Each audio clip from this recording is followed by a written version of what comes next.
Nisa Ajis akan mempresentasikan makalah yang berjudul Pengawasan Lembaga Pendidikan Anak Usia Dini. Berikut merupakan pendahuluan yang berisi latar belakang, fokus masalah, dan tujuan penulisan. Lanjut, pembahasan A. Profesi pengawasan pendidikan. Secara etimologi, kata pengawasan atau supervisi merupakan istilah yang dalam bahasa Inggrisnya supervision, yang terdiri dari dua kata yaitu super dan vision, yang berarti melihat dengan teliti pekerjaan secara keseluruhan, sedangkan orang yang melakukan kegiatan supervisi tersebut dikenal dengan supervisor atau pengawas. Lanjut, pengawas atau supervisor adalah salah satu tenaga kependidikan yang bertugas memberikan pengawasan agar tenaga kependidikan, yaitu guru, rektor, dekan, ketua program, direktur, kepala sekolah, dan personil lainnya di sekolah dapat menjalankan tugasnya dengan baik. Jabatan profesional dalam bidang pendidikan sebagaimana dikemukakan bahwa ada personil yang menjalankan tugas kepengawasan. B. Manajemen kepengawasan pendidikan. Kepengawasan berasal dari kata pengawas yang dinyatakan dalam Peraturan Pemerintah RI Nomor 38 Tahun 1992 tentang tenaga kependidikan maupun dalam Undang-Undang RI Nomor 20 Tahun 2003 tentang Sistem Pendidikan Nasional.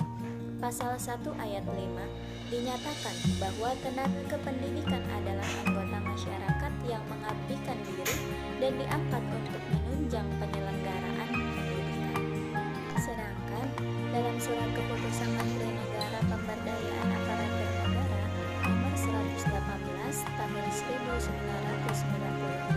yang diperbaharui dengan Surat Keputusan Menteri Negara Pemberdayaan Aparatur Negara Nomor 091-N-N-10-2001 dinyatakan bahwa pengawas sekolah adalah pegawai negara sipil yang diberi tugas, tanggung jawab, dan wewenang secara penuh oleh pejabat yang berwenang untuk melakukan pengawasan pendidikan pada satuan pendidikan prasekolah, sekolah dasar, dan sekolah menengah.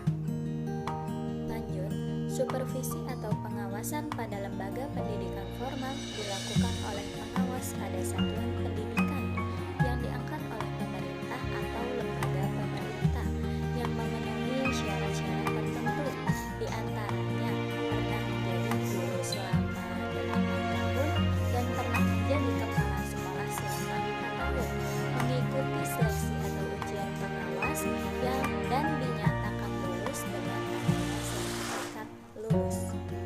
C. Hubungan pengawasan dan manajemen pendidikan.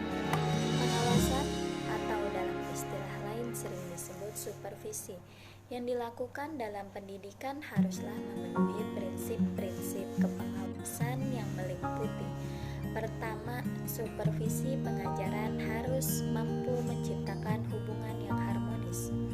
Kedua, supervisi pengajaran harus dilakukan secara berkesinambungan. Ketiga, supervisi pengajaran harus demokratis. Keempat, program supervisi pengajaran harus integral dengan program pendidikan.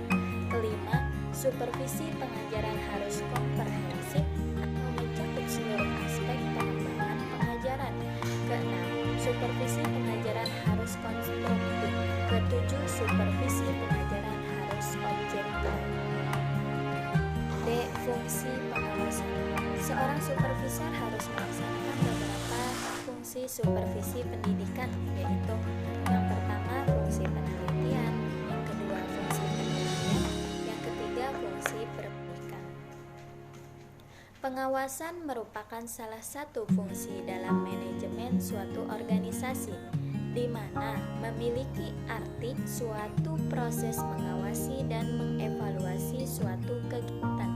Suatu pengawasan dikatakan penting karena tanpa adanya pengawasan yang baik tentunya akan menghasilkan tujuan yang kurang memuaskan, baik bagi organisasinya itu sendiri maupun bagi